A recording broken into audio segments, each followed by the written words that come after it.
நமது இரட்சகராய இயேசு கிறிஸ்து நாமத்தில் உங்களுக்கு என்னுடைய அன்பின் வாழ்த்துக்கள். உங்கள் சிந்தனைக்கு என்கிற என்னுடைய யூடியூப் செய்திகளை ரெகுலராக கேட்டு வருகிற உங்களுக்கு என்னுடைய நன்றியை தெரிவித்துக் கொள்கின்றேன்.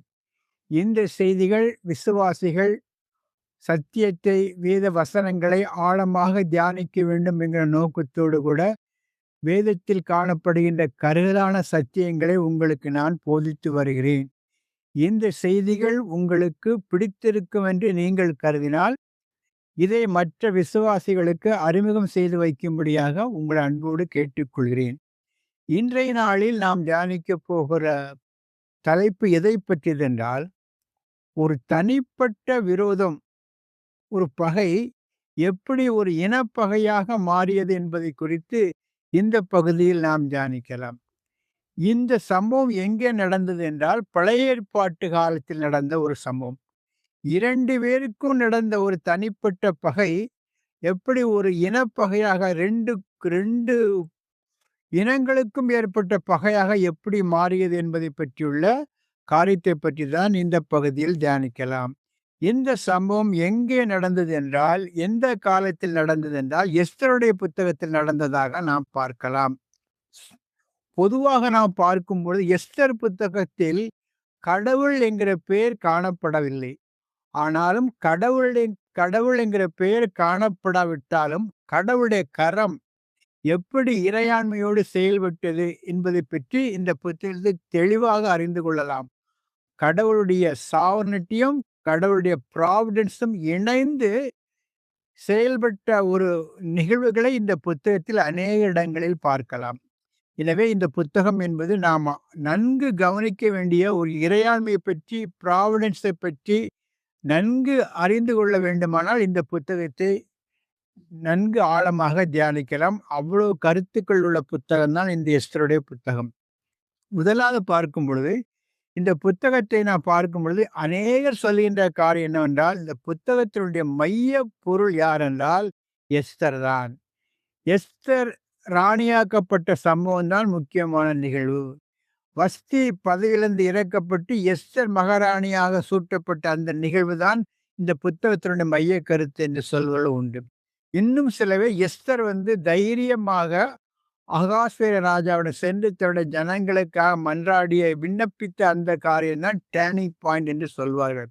இப்படி பல்வேறு கோணங்களில் இந்த புத்தகத்தை நாம் தியானித்தாலும் மிக முக்கியமான ஒரு டேர்னிங் பாயிண்ட் எதுனா மிக முக்கியமான ஒரு திருப்பு முனை எதுவென்றால், அது ஆமானுக்கும் மொர்தெகாய்க்கும் ஏற்பட்ட அந்த தனிப்பட்ட பகைதான். இந்த தனிப்பட்ட ஒரு பகைதான் பின்னாளில் லட்சக்கணக்கான யூதர்களை கொலை செய்யக்கூடிய ஒரு சதி திட்டத்துக்கு ஒரு அடிப்படையாக அமைந்தது. அதை பற்றி இப்பொழுது சுருக்கமாக பார்க்கலாம். அதற்கு முன்பாக இந்த புத்தகத்தினுடைய பேக்ரவுண்ட் என்னன்னு பார்க்கணும். எஸ்தர் புத்தகத்தில் உள்ள சம்பவங்கள் எங்கே நடந்தது என்றால், எஸ்ராவுடைய புத்தகத்தில் 6வது அதிகாரத்துக்கும் 7வது அதிகாரத்துக்கும் இடையில் நடந்த காரியமாக நாம் கருதி கொள்ளலாம். அடுத்தபடியா பார்க்கும் பொழுது, நேபுகாத்நேசருடைய காலத்தில் இஸ்ரவேல் ஜனங்கள் அடிமைகளாக பாபிலோனுக்கு கொண்டு செல்லப்பட்டார்கள். எருசலேம் தேவாலயம் இடிக்கப்பட்டு, நாடு சின்ன பின்னமாக்கப்பட்டு, எருசலேம் நகரம் தரைமட்டமாக்கப்பட்டது. அநேக யூதர்கள் நாடு கடத்தப்பட்டார்கள். அப்படி அந்த நாடு கடத்தப்பட்ட அந்த பாபிலோன் தேசத்தில் ஒரு 70 வருடம் முடிந்த பிறகு, அதற்கு பிறகு கோரேசு என்கிற பெர்சிய அரசன் அந்த தேசத்தை ஆட்சி செய்தான். அவனுடைய காலத்தில் அவன் யூதர்களை சொந்த நாட்டுக்கு விருப்பமுள்ளவர்கள் செல்லலாம், சென்று அங்கே அவருடைய தேவனுக்கென்று ஆலயத்தை மறுபடியுமாக கட்டலாம் என்கிற கட்டளையை பிறப்பித்தான். அதனுடைய அடிப்படையில் ஏறக்குறைய 50,000 யூதர்கள் சொந்த எருசலேமுக்கு திரும்பி, சொந்த நாட்டிற்கு திரும்பி தங்களுடைய பழைய ஆலயத்தை புதுப்பிப்பதற்காக வந்தார்கள். செருபாவேல் என்பவருடைய தலைமையில் ஏறக்குறைய 50,000 பேர் பழையபடி எருசலேமுக்கு வந்தார்கள். ஆனாலும் பெரும்பான்மையான யூதர்கள் பெர்சிய தேசத்திலே தங்கிவிட்டார்கள். காரணம் என்னவென்றால், அந்த பெர்சிய தேசத்திலே யூதர்கள் வசதியாக இருந்தார்கள். அங்கே அந்த வசதி வாய்ப்புகளை விட்டு மறுபடியுமாக எருசலேமுக்கு கஷ்டப்பட்டு வீடுகளை புதுப்பித்து தேவனுடைய ஆலயங்களை கட்டி கஷ்டப்பட அவர்கள் விரும்பவில்லை. இதைத்தான் ஏசாயா தீர்க்கதரிசி 48:20, எரேமியா 51:6 போன்ற வசனங்கள் தீர்க்கதரிசிகள் சொந்த நாட்டுக்கு திரும்பும்படியாக அறிவுறுத்தினார்கள். ஆனாலும் கூட பெரும்பான்மையான யூதர்கள், லட்சக்கணக்கான யூதர்கள் பெர்சிய சாம்ராஜ்யத்திலே தங்கிவிட்டார்கள். அப்படி பெர்சிய சாம்ராஜ்யத்திலே தங்கின நபர் தான் இந்த மெர்தெக்காய், அவனுடைய வளர்ப்பு மகள் எஸ்தர். இதுதான் அந்த நிகழ்வினுடைய பேக்ரவுண்ட். அடுத்தபடியாக இந்த புத்தகத்தினுடைய ஒரு முக்கியமான நிகழ்வை குறித்து இப்பொழுது சற்று விளக்கமாக பார்க்கலாம். எஸ்தர் மகாராணியாக முடிசூட்டப்பட்ட பிறகு அரண்மனையில் ஒரு முக்கியமான நிகழ்வு ஏற்பட்டது. அந்த அகாஸ்வேரு ராஜாவை கொல்வதற்காக சதித்திட்டம் தீட்டப்பட்டது. இதை அறிந்த மெர்தெக்காய் எஸ்தர் மூலமாக ராஜாவுக்கு அறிவிக்கும்படியாக செய்தான். அதன் விளைவாக ராஜா இதை கேள்விப்பட்டு அந்த சதித்திட்டம் தடுக்கப்பட்டது. இதை பற்றியுள்ள விவரங்கள் அரசாங்கத்தினுடைய நாளாகம புத்தகம் சொல்லப்படுகின்ற அந்த பதிவேடுகளில் எழுதப்பட்டது. ஆனால் இதை கண்டுபிடித்து கொடுத்த மெர்தெக்காவுக்கு எந்த விதமான ஒரு ரிவார்டோ ஒரு பலனோ வழங்கப்படவில்லை. அதற்கு பிறகு அந்த மன்னன் திடீரென்று ஆமானை ஒரு உயர்ந்த நிலைக்கு உயர்த்தினான். அந்த ராஜ்யத்தினுடைய மிகப்பெரிய அதிகாரியாக அவனை நியமித்தான். அதன் நிமித்தமாக அவனுக்கு வழங்கக்கூடிய அந்த மரியாதை என்பது எல்லோரும், அந்த அரண்மனையில் எல்லோரும் முழங்கால் படியிட்டு அவனை வணங்கியதாக பார்க்கலாம்.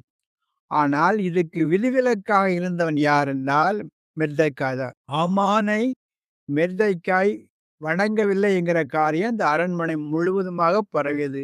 அது மாத்திரமல்ல, தான் ஒரு யூதன் என்பதை அடையாளப்படுத்திக் கொண்டு அதை ஆமானிடம் தெரிவிக்கும்படியாகவும் மெர்தெக்காய் சொன்னான். இதுதான் இந்த கிளைமேக்ஸ் பாயிண்டோட ட்ரிகரிங் பாயிண்ட். இதுதான் இதனுடைய விளைவாக நடந்ததான் முழு எஸ்தர் புத்தகத்தினுடைய முழுமையான ஒரு நிகழ்வாக பார்க்கலாம். இனி அடுத்தபடியாக யார் இந்த ஆமான், யார் இந்த மெர்தெக்காய் என்பதை குறித்து இப்பொழுது பார்க்கலாம். இந்த மெர்தெக்காய் யார் என்று பார்க்கும் பொழுது எஸ்தர் 2:5 இவன் பெஞ்சமின் கோத்திரத்தை சேர்ந்த ஒரு யூதர். அடுத்ததாக நாம் பார்க்க போவது ஆமான். ஆமானை பற்றி 2 வகையான பார்வைகள் இருக்கிறது. ஒன்று, இவன் அமெரிக்கன் என்றும், இன்னொன்று இவன் பெர்சிய சாம்ராஜ்யத்தை சேர்ந்தவன் என்று சொல்லக்கூடிய 2 பார்வைகள் இருக்கிறது.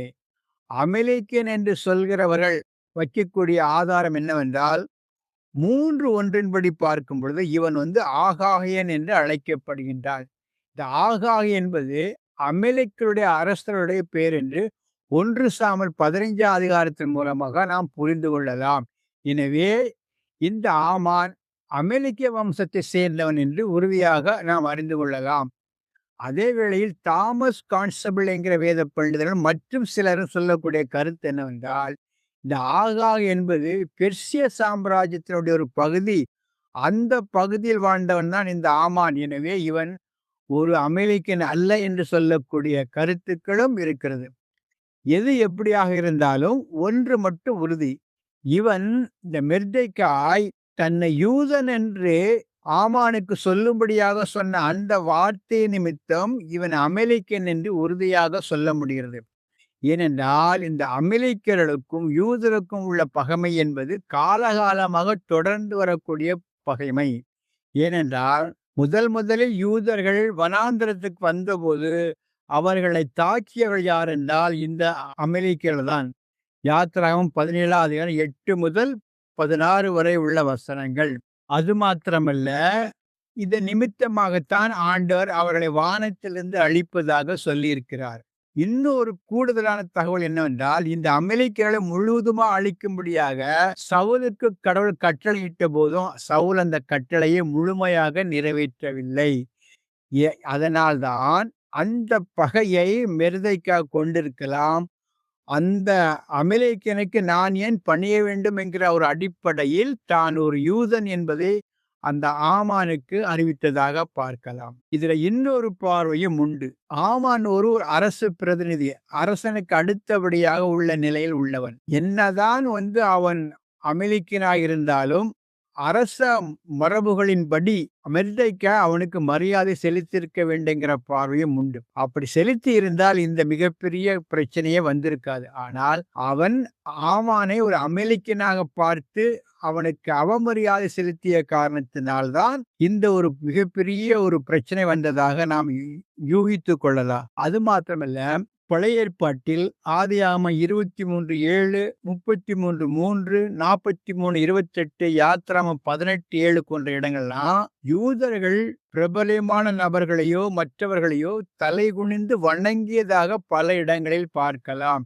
எனவே தலைகுனிந்து வணங்குவது என்பது ஒரு தவறான ஒரு காரியம் அல்ல. அதை பல இடங்களில் ஈசாக்கு செய்திருக்கிறான். மற்ற அநேகரும் இந்த ஒரு மரியாதையை புற இன மக்களுக்கு மதிப்புள்ள மக்களுக்கு செலுத்தியதாக பார்க்கலாம். அப்படி பார்க்கும் பொழுது இந்த மெர்தெக்காய் ஆமானை அவமானப்படுத்தியது தவறு. அந்த தவறை செய்யாமல் இருந்திருந்தால் ஆமான் இந்த அளவுக்கு யூதர்கள் மீது பழிவாங்கக்கூடிய எண்ணம் அவனுக்கு வந்திருக்காது என்று சொல்லக்கூடிய பார்வையும் இருக்கிறது. மெர்தெக்காய் செய்தது சரியா தவறா என்பது இந்த இடத்தில் பிரச்சனை இல்லை. ஆனால் ஆமான் தன்னுடைய தனிப்பட்ட பகையை ஒரு இனத்திற்கான பகையாக மாற்றினான். மெர்தெக்காய் ஒரு யூதன் என்பதை அறிந்து கொண்டு, தான் அமெரிக்கன் என்பதை புரிந்து கொண்டு, அதை ஒரு இருளுக்களுக்கான பகையாக மாற்றி யூதர்களை அழிப்பதற்காக தன்னுடைய சொத்தை செலவழித்து அரசனுக்கு தவறான தகவல்களை கொடுத்து ஒரு இனத்தை அழிப்பதற்கான ஆணையை பெற்றுக்கொண்டான். இதுதான் மிகவும் வருத்தமான மிகவும் சோகமான ஒரு காரியம். தன்னுடைய பகையை தனக்கு அவமரியாதை செய்தவர்களுக்கு மட்டுமே செய்திருந்தால் அதுல பெரிய ஒரு காரியம் இல்லை. ஆனால் ஒரு இனத்தையே அழிப்பதற்காக தனிப்பட்ட ஒரு பகைமையை, ஒரு விரோதத்தை அவன் பயன்படுத்தியதான் மிகப்பெரிய தவறு. இந்த இடத்தில் ஆமான் சாத்தானுடைய மிகப்பெரிய ஆயுதமாக கருதி பயன்பட்டான் என்பதில் எந்த சந்தேகமும் கிடையாது. அது தவிர அந்த நேரத்தில் அந்த யூதர்கள் தங்கள் சொந்த நாட்டிற்கு திரும்பி ஆலயத்தை கட்டுகிற பணியில் ஈடுபட்டிருக்க வேண்டும். ஆனால் அதை விடுத்து வசதியாக வாழ வேண்டும் என்கிற நோக்கத்தோடு அந்த அந்நிய தேசத்தில் தங்கியிருந்த அந்த காலகட்டத்திலும் கூட அந்த ஜனங்களை காப்பாற்ற கடவுள் முடிவு செய்தார். அவருடைய இறையாண்மையை வெளிப்படுத்தினார். தன்னுடைய சொந்த ஜனங்களை குறித்துள்ள நோக்கத்தை அழிப்பதற்கு உலகத்தில் எந்த சக்தியாலும் முடியாது. பழைய ஏற்பாட்டில் எகிப்திய மன்னன் பார்வோன் தொடங்கி இந்த நவீன காலத்தில் ஹிட்லர் முதல் நாசர் வரைக்கும், எகிப்து அதிபர் நாசர் வரைக்கும் எல்லா காலங்களும் ஏதோ ஒரு சில பேர் யூத மக்களை அடியோடு அழிப்பதற்காக முயற்சி பண்ணினார்கள். அப்படிப்பட்ட ஆமானுடைய சதிகளை எல்லாம் கர்த்தர் முறியடித்து இன்றைக்கும் யூத குணம் கர்த்தரால் பாதுகாக்கப்பட்ட ஜனமாக இருக்கிறது என்பதை பார்க்கும் பொழுது கர்த்தர் எவ்வளவு உண்மை உள்ள தேவனாயிருக்கிறார் என்பதை நாம் புரிந்து கொள்ள வேண்டும். அதே போல அதைவிட இயேசு கிறிஸ்து சொந்த இரத்தத்தால் மீட்டெடுக்கப்பட்ட சபையை அழிப்பதற்கு எத்தனை ஆமான்கள் வந்தாலும் கர்த்தர் சபையை பாதுகாப்பதற்கு உண்மை உள்ளவராயிருக்கிறார். பாதாளத்தின் வாசல்கள் அதை ஒருபோது மேற்கொள்ள முடியாது என்பதை நாம் அறிந்து கொள்ளக்கூடிய காரியம். இறுதியாக ஒரு சில வார்த்தைகள். பழிவாங்குதல் என்பது தேவனுக்குரிய காரியம். அதிலும் தனிப்பட்ட பகைமையை, ஒரு வெறுப்பை ஒரு மொழிக்காகவோ, ஒரு இனத்திற்காகவோ, ஒரு ஜாதிக்காகவோ நாம் பயன்படுத்துவது என்பது எந்த வகையிலும் ஏற்றுக்கொள்ளக்கூடிய காரியம் அல்ல. அதுவும் கிறிஸ்தவர்கள் எந்த ஒரு தனிப்பட்ட பகையை கொண்டு ஒரு ஜாதியை அழிப்பதற்காகவோ, ஒரு இனத்தை அழிப்பதற்காகவோ பயன்படுத்தக்கூடாது என்பதுதான் இந்த இடத்தில் நாம் கற்றுக்கொள்ளக்கூடிய காரியம். இந்த செய்திகள் உங்களுக்கு பிடித்திருக்கும் என்றால் லைக் கொடுங்க. இதை பற்றி உள்ள கருத்துக்களை யூடியூபில் பதிவிட்டால் நலமாக இருக்கும். கர்த்தருடைய பணியில் எசேக்கியேல் சண்முகவேல். கர்த்தர் உங்களை ஆசீர்வதிப்பாராக. ஆமென்.